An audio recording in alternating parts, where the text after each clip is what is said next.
So while we're on the topic of mayoral control, and certainly that's going to be up for renewal this year, with the city getting roughly $11 billion in state aid, I think it's our responsibility to ensure that the money is being spent properly and that it's really getting to the classroom, right? We had principals here this last week talking to us about how they don't have money for supplies, they don't have money for certain things, the classrooms are overcrowded, there are a lot of issues. I'm particularly troubled by reports over the last year that we've seen in CBS, for example, exposing some of the issues of how some of the executives at the department have traveled extensively. 93% of them violated the agency's rules during that travel.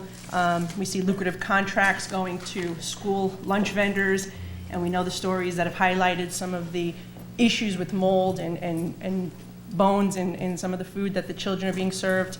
And also there's those lucrative contracts with the high-priced consultants, renewal schools program. Some of them were being paid $1,400 a day. And certainly these are decisions that were made prior to your arrival. But now that you're here, I'm wondering, what steps are you taking to try to resolve some of these issues that I feel has been, money being basically going down the drain?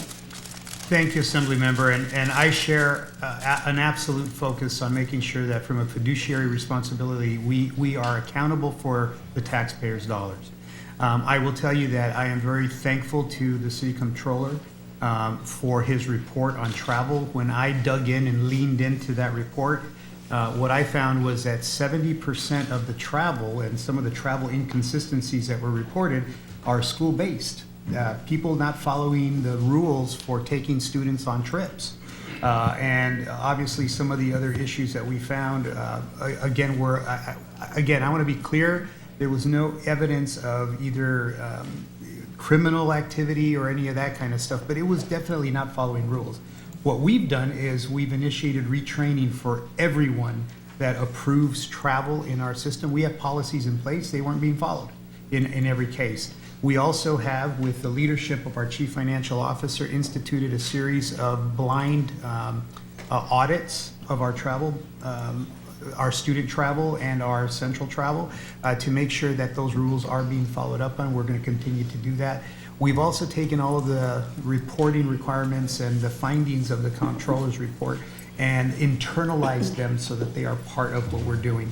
That being said as well, in terms of our contracting, in terms of who, what, when, and where our contracts are being done, we've also implemented a review process, again, for efficacy of funding. We are actually, as part of our reorganization, doing the analysis of can we provide this service internally as we've built capacity, and even with contracts that we have for educational endeavors, we are looking to build capacity so that when that training, when that service ceases, we have capacity that's been built internally to continue to provide that service as well. So again, we are taking this, and I am taking this very, very seriously. We have a responsibility to our constituents, as I know you take that very seriously as well. Well, thank you. And if you can keep us updated, particularly when it comes to those contracts with vendors and consultants, I think that's something that we would all like to know before we're voting on the extension of mayoral control. And with pre-K, I just want to bring up a particular issue.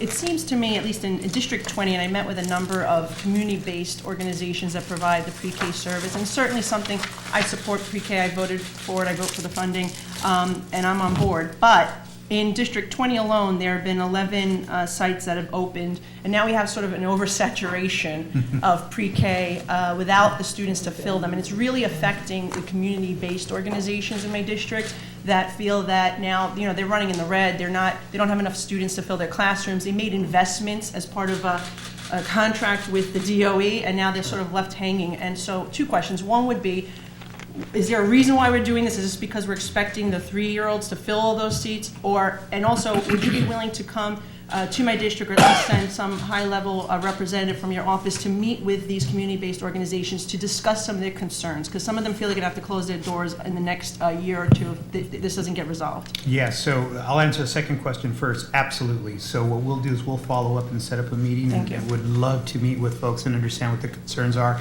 Part of this is a function of predicting enrollment. We feel very confident that the 3K rolling into 4K, those students will actually help increase what that enrollment is. but we also know that we have to be nimble and we have to adjust to what those enrollment numbers look like. And it's not a science, but we're trying to make it as close to science as possible. That's why a meeting with those providers will be really critically All right, I important. appreciate it. Thank you so much.